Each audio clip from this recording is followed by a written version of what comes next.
This is your host Faye, and welcome back to the second episode of the Metalheads podcast. Just a quick thanks to everyone for the feedback from the first episode. It was really great. And follow me on Instagram and Twitter at MetalheadsPC if you don't already, and my personal social media at DeathMetalMum. So yeah, like and share and retweet and all that good stuff. And let's get into it. So as you can see from the title, today's episode is focusing on romance and how that a scientific study has actually found that the personality type of metalheads makes us very good romantic partners. So my guest today, a lot of you will recognize her. She is my fellow This Day in Metal content creator. It's Lindsay. Go follow her on Twitter and Instagram if you don't already. And we sat down and had a chat. So let's see what she had to say. Thank you very much for joining me. No, thanks for having me on. It's appreciated. I'm excited. Yeah, very welcome. We have coffee. You have coffee, I assume, in that cup? Yeah. It's like a face-sized cup of coffee. It's enormous. I have iced coffee, but my ice has melted, so now it's just cold coffee.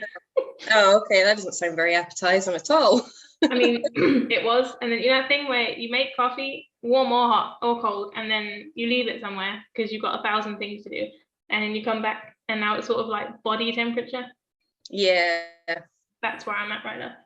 Yeah, but you drink it anyway, just out of stubbornness. Exactly. And principle. Yeah, I've made this, I'm drinking it. Yeah, exactly. I put my all into this, I will have it. Exactly, I deserve this. Warm, tepid coffee. Lovely, yum. Yeah, so this is my second episode. And basically, I don't know if you've heard my first episode, right? I have, yes. Yeah. I did my work, yes. It was a laugh. It was great. So it'll be the same kind of format where we talk about, what today's topic, and then I'm also going to play Gift or Curse with you, and then we'll just talk about some albums briefly at the end. Yeah. Yeah. Sounds good to me. Yeah. So first question: what got you into metal? Oh. That's like a 3-part story. I'll try and make it quick. I suppose the first time I kind of got into that world was more the aesthetics, like the look, more so than the music. And I was about 8, maybe 7, 8 years old, and I used to watch wrestling with my dad on a Saturday afternoon. So like WWF at that time, and I remember seeing The Undertaker. Yeah. coming up out, like doing his entrance thing, and just being totally taken aback by this dude. I'm like, I don't know who this guy is, but I want to be him when I grow up. Mm-hmm. Yeah. Just like the really dark, kind of creepy, gothic, I suppose, kind of look. And I was just like, I want to be that when I was older. So that's kind of where it started from. Musically, I was around music when I was younger. Like my parents listened to Meatloaf, Europe, Elvis Presley, the Beatles, things like that. But I remember I must have been about 12 years old, and we'd not long got Sky TV, like cable TV at that time. And I was on VH1, and it was Iron Maiden, Aces High, followed by Motorhead, Ace of Spades, followed by Metallica. Yeah, and I just went, wow. And then it just clicked in my head. I'm like, that look that I saw with The Undertaker like a few years ago has a sound, and this is what the sound is, and this is incredible. And then it kind of just went downhill from there. So I just kind of branched off into different bands from there. But a lot of the credit for my music taste now goes to one of my high school friends, Laura. So if she's listening, hello, thank you. So she got me into Slipknot, Korn, Rammstein, System of a Down, and things like that, and then it was just a domino effect from there, really. Yeah, I think they're very common sort of gateway bands when you ask people like metalheads what got them into it, because I was the same, like Slipknot and Korn and Metallica and stuff, and it just got more extreme and more extreme. Yeah. And now I dance to technical death metal in my pajamas. So yeah, this is yeah, absolutely. I mean, the more theatrical for me, the better, because I'm quite a theatrical person. I am. So the likes of Slipknot and Septic Flesh and Dimmu Borgir and Ghost, I know that they're not everyone's cup of tea. Behemoth, things like that just are very aesthetically pleasing to me, as well as the sound. So the more over the top, the better, and I'm all over it. Yeah, because we're both metalheads, but you're more, like you say, that sort of more about those very theatrical, showy bands like Rammstein and Ghost, as you said. Yeah, I mean, they're amazing. I mean, I bet their shows are fantastic. Oh yeah. Yeah, but I want to see Nightwish, because I like their music, but their shows look epic. Yeah. Oh man, seeing Nightwish live would be absolutely incredible. For me personally, I don't know about anyone else, but each singer that they've had has matched the band at that time. Some have been stronger than others, but the route that the band has went down at that point, the singer has suited the band. But Fleur, the vocalist now, she's incredible. She has some set of lungs on her. Thing is, though, I've seen videos of her. She's like classically trained, and there's videos of her as like a young, like 17, 18, and she's just singing this like opera, amazing. And it's mind-boggling. Yeah, it's incredible. The fact that somebody or some people have voices that strong with that amount of depth, and it's like you said, mind blowing. It's completely insane, and it's incredible. Very jealous, because I sound like a dead cat when I try to sing. So you know what? The most important thing is that you enjoy it, and for people who can't sing, that they know they can't sing. There's nothing worse than people who can't sing but they think they can. Oh yeah, that's awful. That is awful. I know I can't sing, but I do get to that very, very drunk point where, am I allowed to swear, by the way? I should have asked. Absolutely. Swearing is fine. So I get to that very, very drunk point where I just go, fuck it. And then just subject everybody to absolute nonsense. So if you're ever in the vicinity when I'm that drunk, I apologize. If I'm ever in the vicinity of you that drunk and you say fuck it and start singing, I'm filming that. And I promise you that is happening. Luckily, there's no evidence so far, but yeah, okay. Incineration Fest next year. It's happening. I will personally get you to that level of drunkenness and film you and put it on the internet. To be fair, it's not going to take that much these days. I know. I reckon I hit that sort of 3 or 4 drinks, and that's where I get to that stage. Like, I don't like getting pissed drunk. That's not fun. I'm too old for that. But it's 3 or 4 drinks, I think. Yeah. Yeah. 4 drink mark. It depends on what I'm drinking. If I stay on one particular kind of drink, I'm fine. But when I start mixing, that's it. That's game over. And I'm everybody else's problem at that point. See, my problem is I'll have like my wine or my rum and coke or whatever it is, just 2 or 3 of those, and then someone goes shots, and I'm like, oh fuck. Yeah. All right then. This is going downhill, but why not?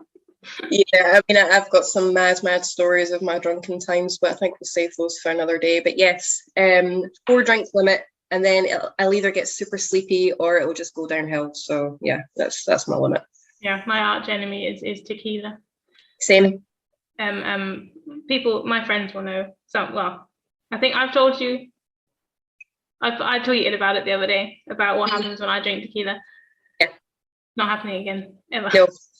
No. Every single time I've had tequila, I have not remembered the night. And it's from the moment the tequila passes my lips and I'm just gone. I'm out. I'm a completely different person.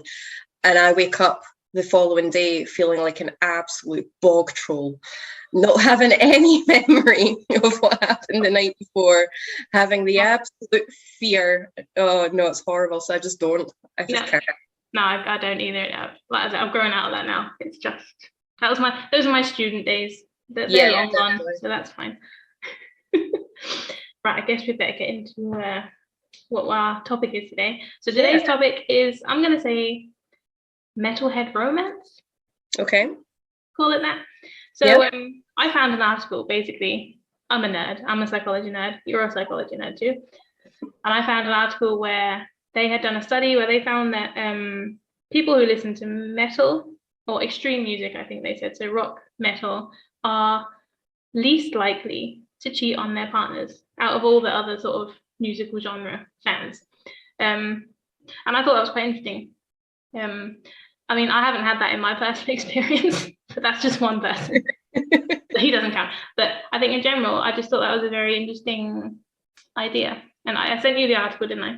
Yes, you did. And I had a good read over that. Yep. Yeah. What did you think? Overall, I would have to agree.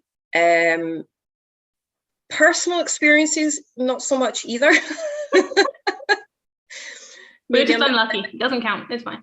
Exactly. It's two people. It doesn't count, you know. But no, overall, I would have to agree. I think it comes down to personality type. And I'm going to try and keep this as relevant as possible and not go off on a tangent here, okay? But I think in order to get into metal, I think you have to have a very particular personality type. And I think the article did talk about it. And a lot of the people that carried out the survey for the article scored highly against 2 different of the 5 big personality traits. And the 2 were openness and passion. Yeah. And I think, you know, just looking at a very openness kind of point of view, you have to be quite an open person to like metal. You know, on the face of it, you know, even the band names and the artwork, they can be a bit questionable sometimes, the imagery, the lyrics and things like that, and it does sound very, very harsh. So I think if you're a very closed off person, you're just not going to tolerate that at all. Whereas I think if you have more of an open personality, you know, you're going to be able to see the harshness and the grotesque for the beauty that it actually is. I think you're absolutely right. And I think they also mentioned, I think what I read was that because as metalheads, typically we've been looked at as very sort of like outsiders, because it is a sort of, like you say, it can be quite aggressive and harsh in the artwork and stuff. It is extreme. But I think once you can tolerate having people call you all these names and treat you like you're some kind of freak sometimes, that I think you're more willing then to give other things a chance that maybe on face value are quite odd or extreme. So I think that, like you said, that open-mindedness towards the unusual, really, I think that really helps. Yeah, absolutely. I mean, if you look at bands such as, you know, Vomit Forth or Septic Flesh, even, you know, these kind of band names, they're like, oh God, what the hell is that kind of thing? So people who see this like on face value, whether it's in an article or if you see the album artwork, even if you don't have an open kind of personality or even a curiosity, they're not going to tolerate that. And even just spending a couple of minutes just delving into that is enough to appreciate it for what it is. As for passion, I think metal is probably the most passionate music genre there is, personally speaking. You know, I mean, if you go into the likes of the amount of effort that goes into it, because everybody knows that you don't start up a metal band for the money, because there's fuck all money in it. You know, so it's the passion for the music and the lyrics, the tone, the pace, the meaning, everything down to producing, recording, writing, mixing. And that's before you even get to the fan side of things, because the fans replicate the passion that comes from the band. It's a very passionate thing. So I do overall believe that metalheads are probably one of the most romantic kind of people, because of the music that they listen to is so open and so passionate. That's going to translate into everyday life and relationships too. Exactly. On paper, it translates to a very good romantic partner in that way. And even like metal song lyrics, I mean, there are some metal bands that they don't take themselves seriously and they write about stupid shit, but that is what it is. But mostly if you read the lyrics in metal songs, they're just incredibly written. It's like poetry, but brutal, and that's what I love. And to be that passionate, like you said, it translates well normally into a romantic partner. Absolutely. I mean, I think metalheads do tend to gravitate towards each other as well. So if you meet somebody new and you find out that they like similar music to you, you do tend to gravitate towards them, and you know, try and make, whether that's a friendship, like a platonic relationship or a romantic relationship, you do tend to gravitate towards these people. Yeah. And I think there's like an understanding there as well. So as a metalhead, I know that somebody else who also appreciates metal is going to understand me on a certain level, whereas somebody else who's into R&B or hip hop or something else, I don't know, isn't going to, really understand a lot about me at the same time, So I just think it translates really well. It does, and it goes back to what I said, like, we've grown up being outsiders and being mocked in some way for all the music we like and for listening to, I can't understand what they say, how can you even listen to that? We've all heard that 1,000 times. And I think as soon as you find someone else who A, understands that music, and B, like you said, sort of like they have this sort of automatic bond with you, I think that you're going to hold on to that, which makes you a really good loyal partner, because you don't want to, well, intrinsically you don't want to fuck it up.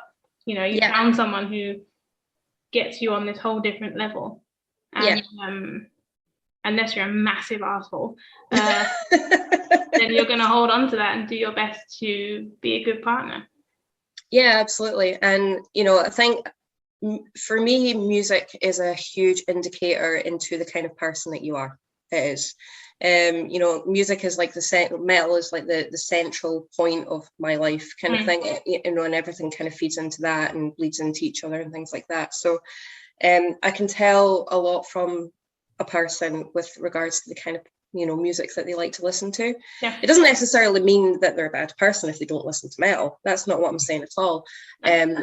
But I do think that there is a certain openness and passion that metalheads have in particular compared to any other kind of fans of other music genres. Absolutely. And what I thought was interesting, in the same article, they said that people who listen to jazz are most likely to be unfaithful partners. And I was just thinking, I don't know anyone who only listens to jazz, but if I do. Do you? I do. I would have to agree with the article. Oh God. But that again, that's just one person. If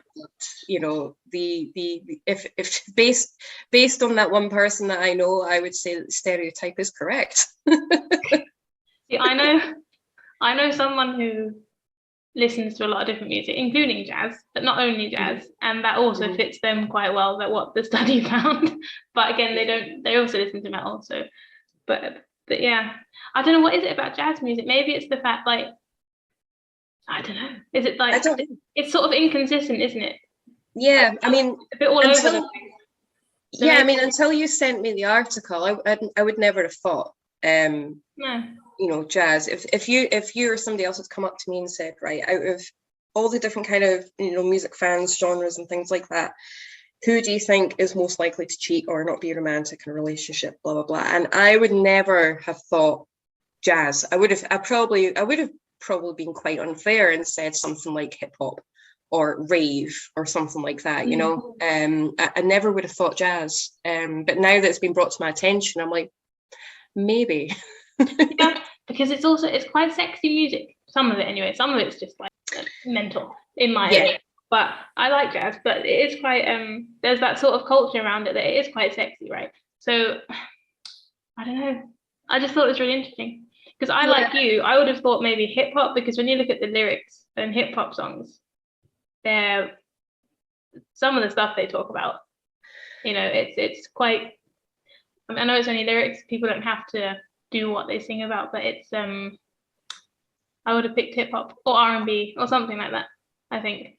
Absolutely. I mean, I've got a couple of friends who like to listen to hip hop and R&B and rap and things like that, and I know it's art like metal is and things like that, but some of the lyrics, just I don't get it. I just don't understand, and songs about openly cheating on your partner or causing them harm in some way and things like that. It's just, why? I don't get it. I don't either. I mean, it's not my cup of tea, but that's, metal isn't everyone's cup of tea. So, exactly. Yeah, I thought it was, but jazz, I don't know.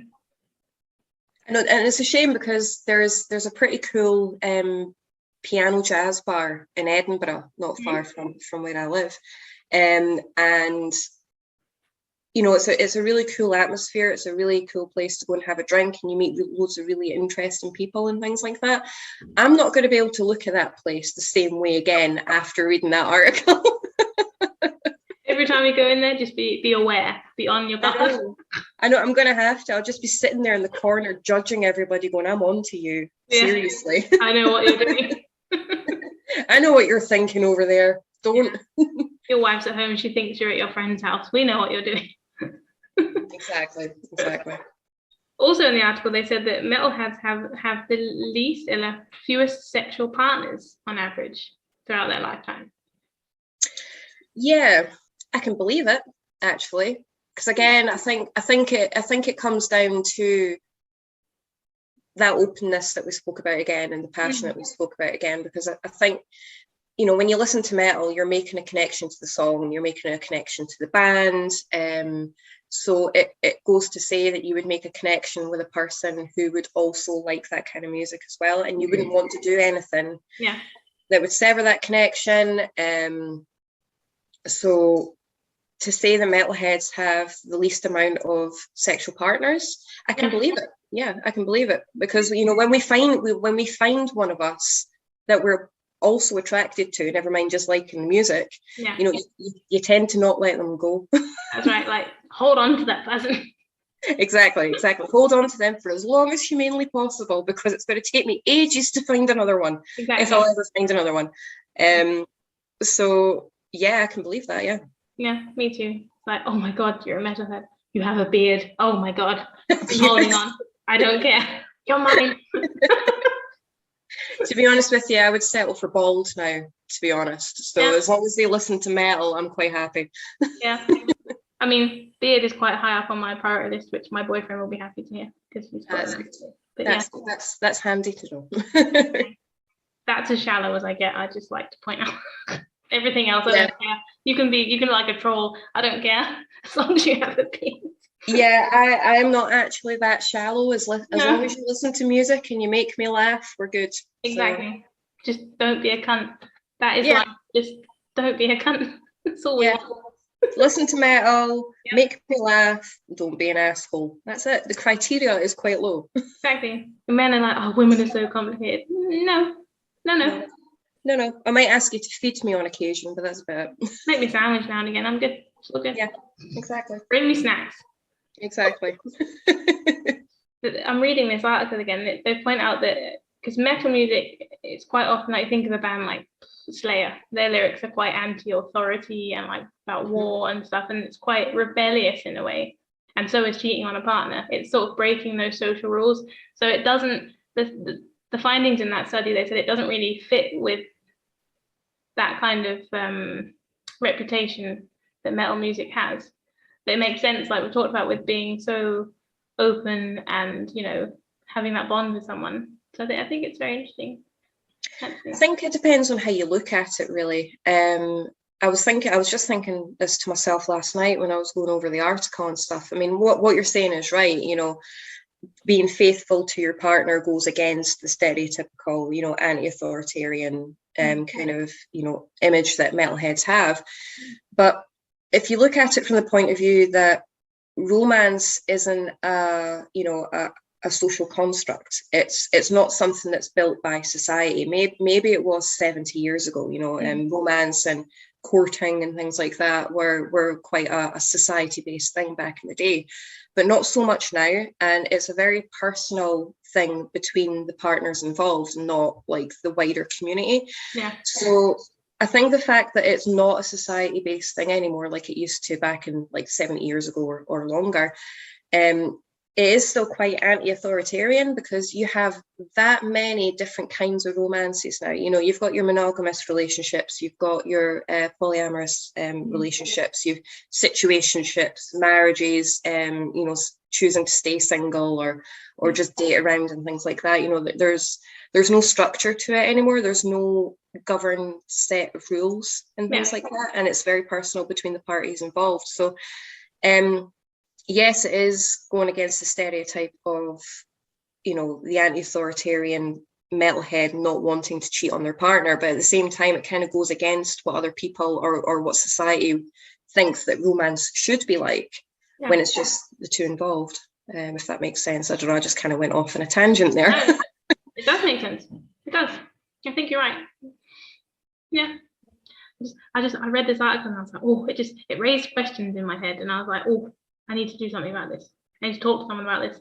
Who else is a psychology nerd and a metalhead and a woman? Lindsay. Yeah, I genuinely, I don't have, because the metal community is a bit of a sausage fest. Yeah. I don't have many female metalhead friends. I have female friends, but they're not metalheads. Same. Yeah. Like, you are the only woman I know who likes metal on a level that I do. I'll be friends. Metal friends. I'll be your friend.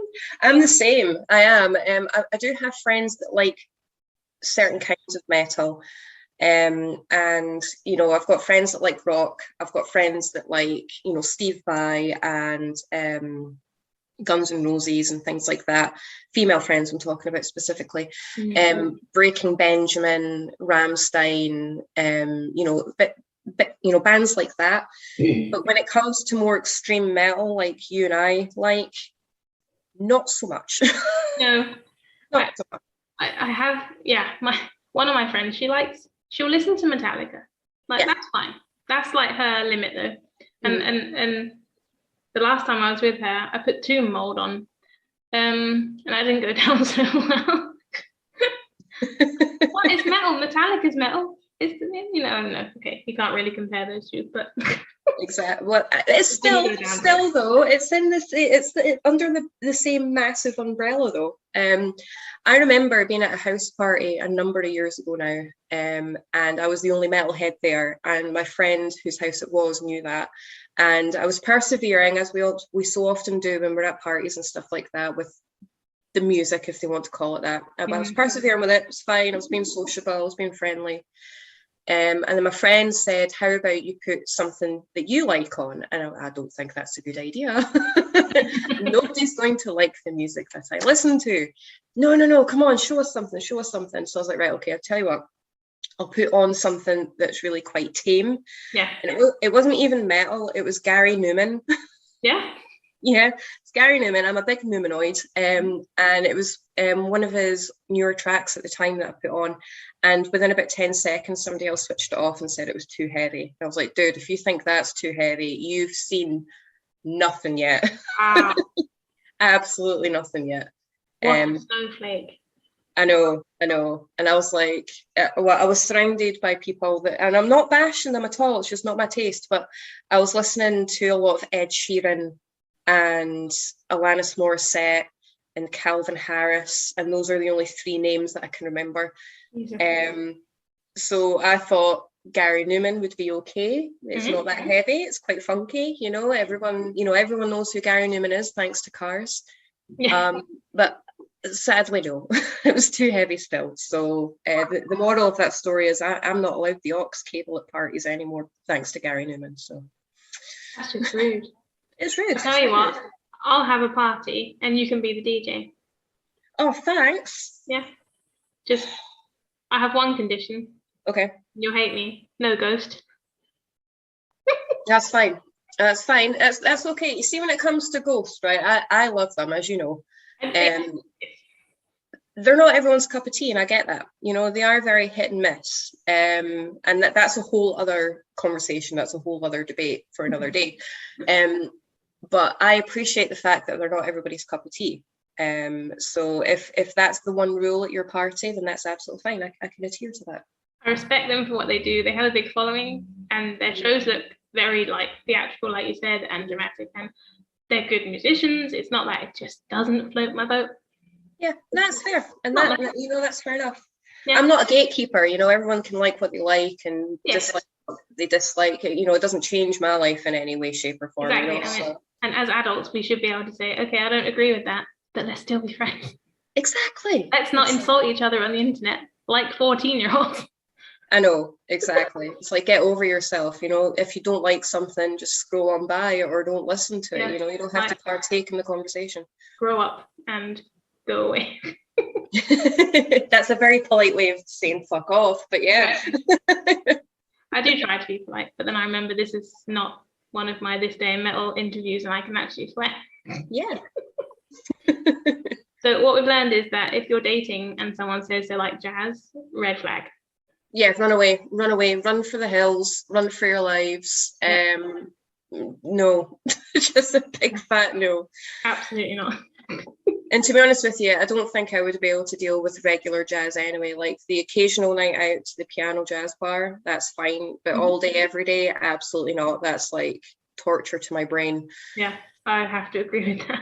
Yeah, just couldn't do it. No way. So now I want to play a game with you. And I played it with the Bangers guys in my last episode. Gift or curse? I'm in trouble. There may be one on there that was also on there for the Bangers guys. Oh, that doesn't narrow it down at all. Not at all. Because I would like a female opinion to back my opinion up, so I'm hoping that yours matches mine. You know something? I am under so much pressure now. My brain does not work well under pressure. Right, okay, fine. Basically, for people that didn't hear last episode, gift or curse, I'm going to name 5 things, just things that exist in our world. And you have to give your opinion on whether that thing is a gift to the world or a curse upon the world. And give like your opinion about that. So we'll start you off easily. Houseplants. Houseplants? Yeah. Curse. I could not agree with you more. Well, yeah, just because I kill them. It's not the plants themselves, it's the fact that it's my inability to look after them properly. Yeah, same. I am a very forgetful person. And I am quite scatterbrained sometimes, and I get very, very easily distracted. So houseplants are lucky to last 4 days with me, and then I'll remember to water them when they're already dead and there's nothing I can do about it. But because I'm so stubborn, I'll do it anyway in the hopes that they'll suddenly spring to life when they're already dead. And I'll be belligerent about it for the following week before I give up and throw them away. Yeah. I mean, I'm the same, like with the forgetfulness, because I've got so much to do in my life and I'm focusing on keeping my children alive, which I prioritize over houseplants, which is and myself obviously. So houseplants, they just don't survive. No, they really don't. If somebody would like to buy me a fake houseplant, then I'm all for that because I don't have to look after it.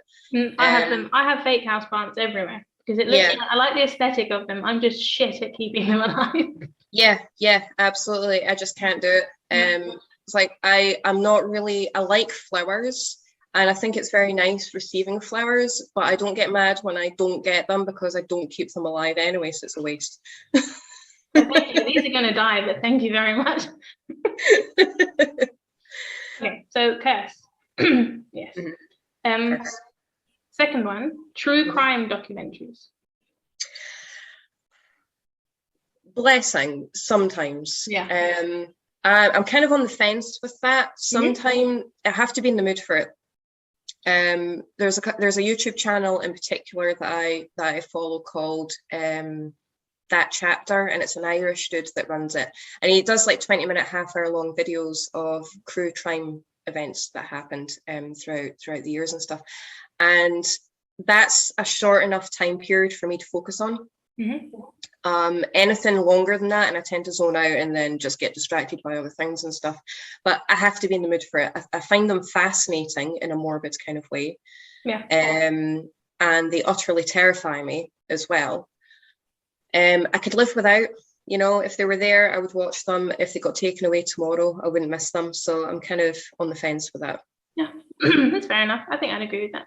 I enjoy them, especially the Netflix ones that they've got a proper budget behind them, so they make them really well.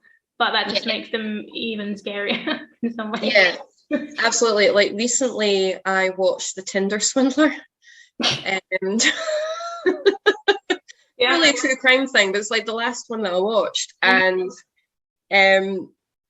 that boggled my mind. That really did boggle my mind completely. There's a couple of new ones that have come up on Netflix as well that I kind of want to watch as well. But yeah, I think true crime stuff is like a blessed curse for me. I'm kind of in the middle. Yeah. There's a new one about a kid, and anything with kids in it and true crime, I'm not watching that. Oh no, I can't watch it. No, I mean I've got 2 young kids myself, as you know, Yeah. and anything involving kids, I just can't do it. Like I can't watch horror movies anymore. I used to be a huge horror movie fan. Me too. But as soon as my kids came along, I can't do it. Like, yeah, I'm the same. I've also got 2 little ones, and just stuff that I could watch like 5 years ago, I can't watch anymore with kids in it.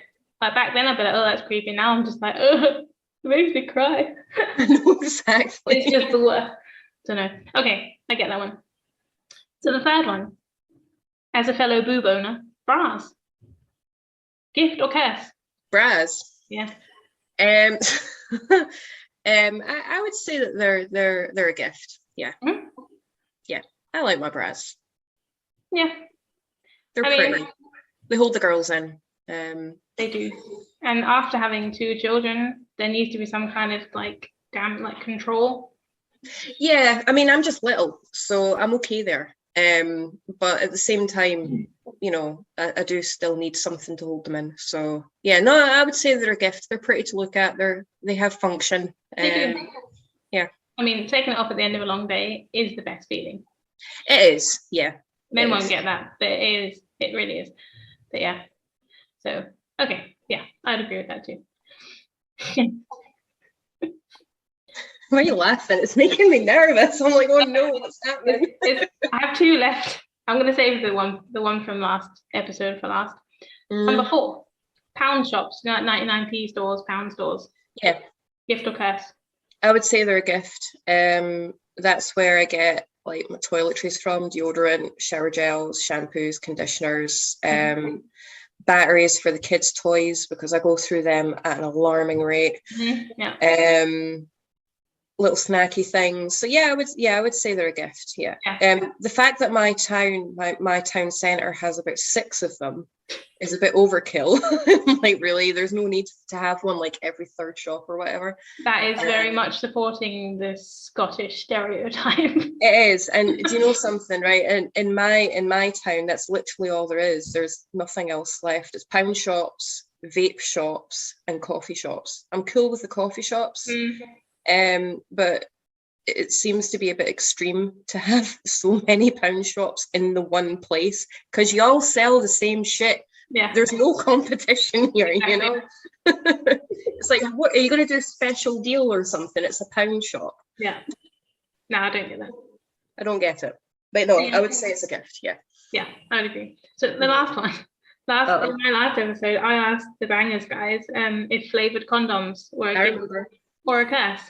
And they were very adamant that they were a gift. I said, you're all fucking stupid. They're a curse.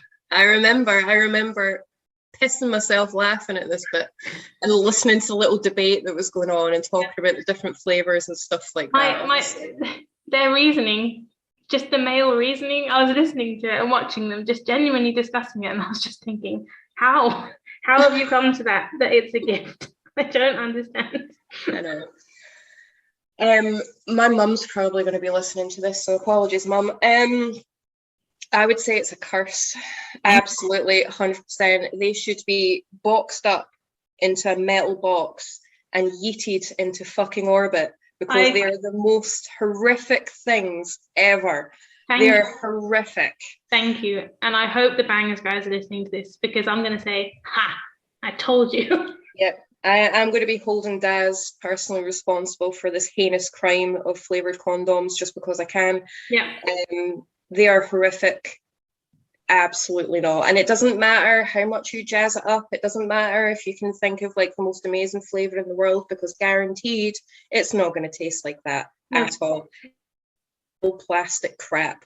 Absolutely not. No, get rid of them.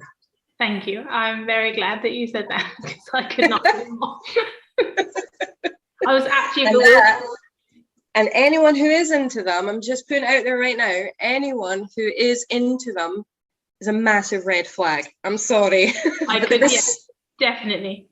Absolutely. There's something wrong if you think that's a good idea, because it is absolutely not. I would much rather see a glow-in-the-dark one. Oh, yeah. Like a giant lightsaber or that something. Would be a amazing. Small lightsaber, because, you know, I want to be inclusive. But We're not sizist here. We don't care. It's how you use it. It's fine. exactly. Sorry, Mum. Sorry, Lindsay's mum. I'd rather see a glow in the dark one because that would be fun. That would be cool. That would be an interesting story. But flavored, absolutely not. That's horrific. No, it is horrific. Horrific's a good word. So yeah. if you're dating and you go back to a guy's house and he listens to jazz and has flavored condoms, run. Yeah. I'm either going to run or I'm not going to survive. Someone just sent out a search party because it's went very, very wrong. Yeah, I'm either running or he won't survive because I'm not tolerating either of those things. No. Listen, I will climb out a 3rd-story window if I have to. I've done that before, so I'm with you. I'm out of there. Absolutely not. No way.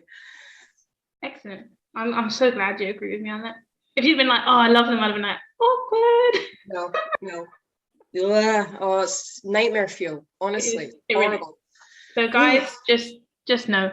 No, just don't even think about it. If you're in the shop, a store, grocery store, or whatever, and you see them, don't even think about it. Just walk on by. Walk on by, because no. Oh man, they could be fun. No, they're not. No, they're not. It's a bad idea. Absolutely. So just to round up the episode, just quickly talk about some of your favorite albums from June, and so far of this month of July, but we're only sort of halfway through. Oh, see, this is where my brain betrays me, right? Because if somebody asks me a question like, what's your favorite album of this month? Or, what's your favorite track right now? My brain goes, I've never listened to any music before in my life. I don't know what music is. I don't know. I'm the same. I have notes in front of me. That's the only reason, because there's just so much that especially us when we have to do reviews and stuff, there's so much we have to go through. Yeah. I physically write it down. Otherwise my brain goes. The way my brain operates is as soon as somebody asks me, what's your favorite food? What's your favorite color? What's your favorite movie? My brain goes, I don't know what that means. Yeah. I've never watched a movie before in my life. What are you talking about? See, I'm the same with films, because I'm not really a film person. Like, I can sit and watch a film, but I'd never have time to sit and watch something for an hour and a half straight. It just doesn't happen in my life. And secondly, it's very rare that a film like really grabs me and I think, wow, that's when I remember it. But otherwise I'm like, have I seen that? I don't know. It was all right, I guess. Exactly. One of the albums from July that I've really liked so far is, and I'm betraying my Scottish roots here because I know I'm going to pronounce this incorrectly, but it was Soar, that atmospheric Scottish black metal album that was released. You did a review on that, didn't you? I did do a review on that. And again, it's very theatrical, very, very atmospheric and stuff like that, and I love that. I absolutely love that. So stuff like that. I was going to say Septic Flesh, but that was from me. That is also a good one. Yeah. But yeah, I'm going to go with Sour. Sour. I don't know. My fellow Scottish friends can pick me up on the butchering of the pronunciation of that. Is it spelled SOAR? SAOR. SAOR. Okay. Then I'm not even going to try because I don't want to offend your people. I know. Well, it's all right because I've offended them myself, and it's even worse coming from me. But I'm English, and Scottish people and English people, we tend not to like each other in history. There is a bit of history there. Yeah, from a long, long ass time ago now. And some people that still carry that history on, like people in my dad's generation who still hate the French for some unknown reason. Yeah, I know. That's just silly. Everyone should just be friends with everyone, regardless of where they're from, as long as they're a good person. It doesn't matter what the heritage is. History was a long, long time ago, So, but yeah, let's go Sour. Sorry. We'll say that SAOR for people wanting to try and pronounce it.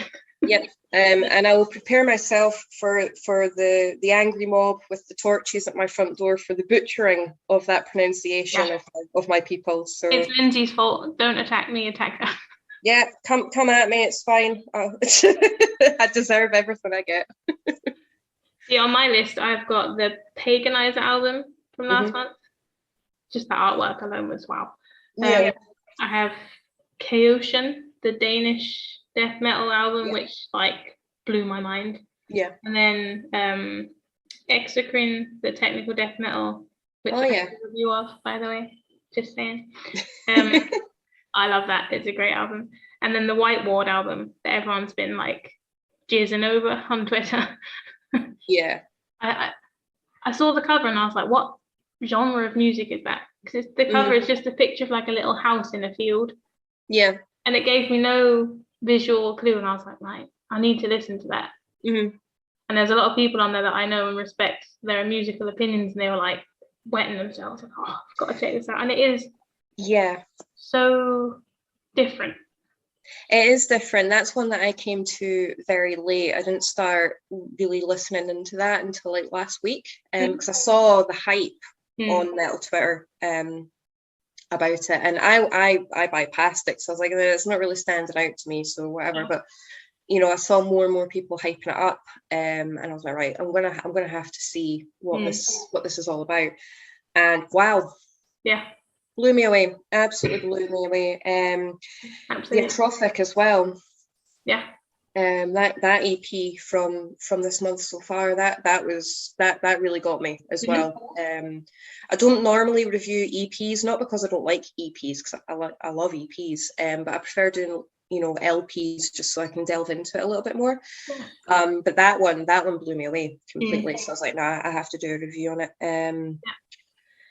So yeah, there's been quite a lot. And the new Creator album from last month, actually, really, really liked that. I was quite late to the game when it came to Creator. It wasn't really I'm quite fussy when it comes to thrash metal. And there's only been like an album here or there with Creator that I've really liked. But the new one, from beginning to end, loved every single track. Me too. So I've listened to it a lot because my boyfriend, he's big into thrash metal, and I sent him that, and when we're driving in his car, that's what we listen to because he loves it. So I've heard it a lot, and it is really good. Yeah, the Bleed from Within album as well, actually, from last month was really good too. See, it's all coming back to me now. This year's just insane for music, and then you look what's coming up in September. That month's going to be mental. Yeah, I don't know what we're going to do that month. I'm going to cry and try and figure out a way to make more hours in the day.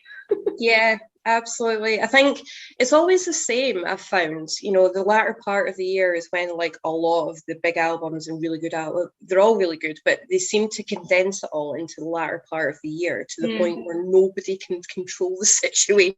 I'm personally looking forward to the end of year list, but at the same time, it utterly terrifies me. Yeah. Because, well, I've already got 35 albums on my list so far, and we're only in July, so... I have 38 on my top 20 list, and it's July.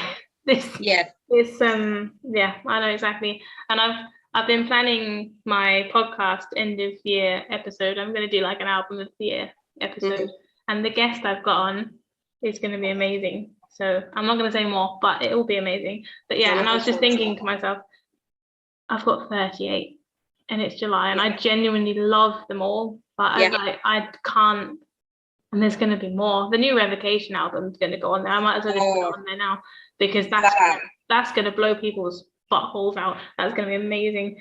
So that's already high up on my top 10, I can already tell. Yeah, and it's not out yet. That one single they've released, just put it on there straight away.